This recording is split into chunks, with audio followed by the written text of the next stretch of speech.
to say something.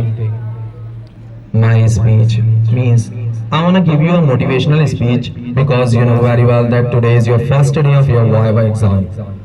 Have you prepared your Viva? Yes. Okay, good.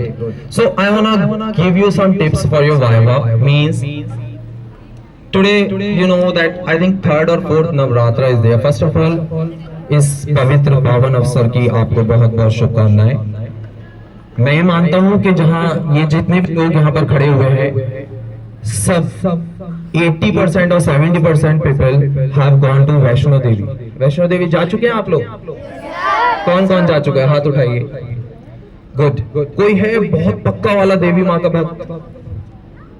कोई है बहुत पक्का वाला देवी माँ का भक्त? इफ मैं टीचर ऑल्सो, हाथ उठाइए जो बहुत ही पक्का वाला देवी माँ का भक्त हो, जो कुछ भी करने के लिए तैयार है देवी माँ के लिए। है कोई टीचर भी नहीं? Divyanshu, come here, come on the stage.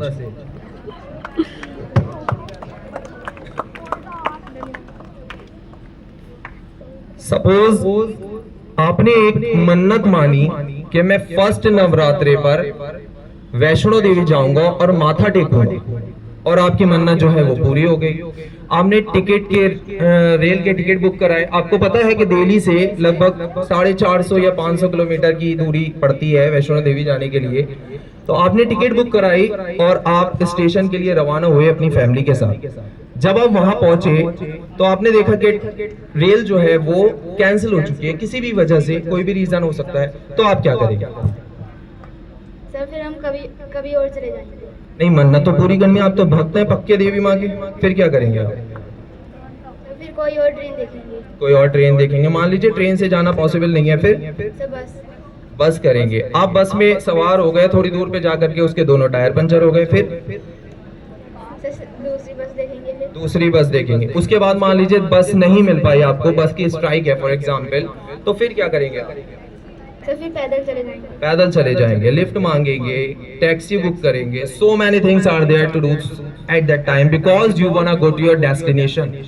आप अपने डेस्टिनेशन जाना चाहते हैं, इसलिए दिव्यांशु जो है एक से एक बढ़ के कोशिश किए जा रहा है कि उसको पहले नवरात्रे पर वैष्णो देवी जाकर माँ के दर्शन करने हैं और अपना माथा टेकना है। ठीक, इतनी सारी चुनौतियां आने के बाद सिर्फ पहले नवरात्रे पर इसको वैष्णो देवी जाना है, इसलिए बार बार कोशिश किए जा रहा है, बार बार कोशिश किए जा रहा है, क्योंकि इसको पता है कि उसका रीजन क्या है, उसको क्यों जाना है, उसकी मन्नत है वो उसको बढ़ानी है। राइट? लेकिन जब जिंदगी हमें चुनौतियां देती है तो हम एक या दो चुनौती में ही पीछे हट जाते हैं। उसका क्या रीजन है? रीजन ये है कि हम अपने आप को उसके लिए प्रिपेयर नहीं कर पाते। Means if we are doing any work in any domain and we are facing lots of problems, so we skip that, we change our domain, means we change our professions, we change our thinking for that. मैं हिंदी में इसलिए समझाना चाहता हूं क्योंकि आप लोगों को मोटिवेशन मिले और आज के बाद आप अच्छे से एग्जाम फेस कर पाएं। Some time we think like this that we prefer urgent not important. हम जो है वो अर्जेंट को प्रीफर करते हैं, इंपॉर्टेंट को प्रीफर नहीं करते। जैसे मैंने बताया कि ढेर सारी चुनौतियों के बाद भी उसने ये मान लिया था कि उसका रीजन था, उसका एम था कि उसको वैष्णो देवी जाना है, तो एक के बाद एक ट्राई कर रहा है। लेकिन जब जिंदगी में हमारे सामने चुनौतियां आती हैं तो हम पीछे हट करके हार मान लेते हैं। आपको पता है हमारा जो माइंड है वो कितना मतलबी है? जानते हैं आप इस चीज के बारे में? अगर आप उससे पूछेंगे कि आपको दिल्ली कैसे जाना है तो वो सिर्फ वही बताएगा कि आपको दिल्ली कैसे जाना है, वो मुंबई का रास्ता नहीं बताएगा। आप सोचकर देख लीजिए, अभी भी ट्राई कर सकते हैं आप यहीं पे खड़े हुए। अगर आप सोचते हैं कि आपको मुंबई कैसे जाना है तो आपका माइंड जो है आपको वहीं की गाइडेंस देगा कि मुंबई जाने के लिए यहाँ से आपको कौन कौन से स्टेशन जाना होगा, कौन सी ट्रेन बुक करानी होगी, क्या करना होगा ताकि आप मुंबई पहुंच जाए। यही रीजन है कि हम क्या सोचते हैं कि अगर हम अपने माइंड को प्रिपेयर करते हैं कि 100% मार्क्स हमें, तो हमारा जो माइंड है वो हमें 100% के अकॉर्डिंग गाइड करेगा। और अगर हम सोचते हैं 90%, तो हमारा माइंड हमें 90% के अकॉर्डिंग गाइड करेगा। अगर हम सोचते हैं 80%, तो हमारा माइंड हमें 80% के अकॉर्डिंग गाइड करेगा। लेकिन हमारी प्रॉब्लम क्या है, हम सोचते हैं कि पास कितने में होना है। Mostly student think like this that I will get pass. ज्यादातर लोग यही सोचते हैं कि मैं पास हो जाऊंगा। पास होना इनफ नहीं है, ये जरूरी नहीं है कि सिर्फ आपको पास होना है, नहीं।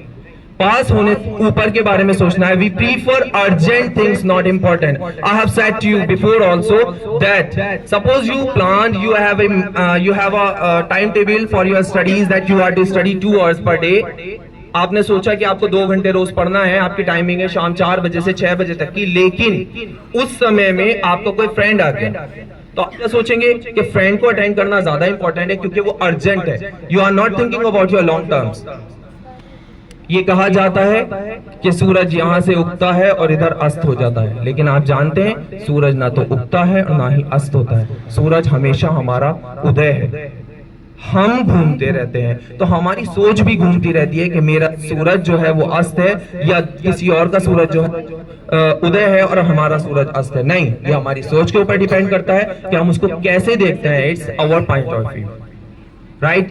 So if you would think good, then good will happen to you. Thank you.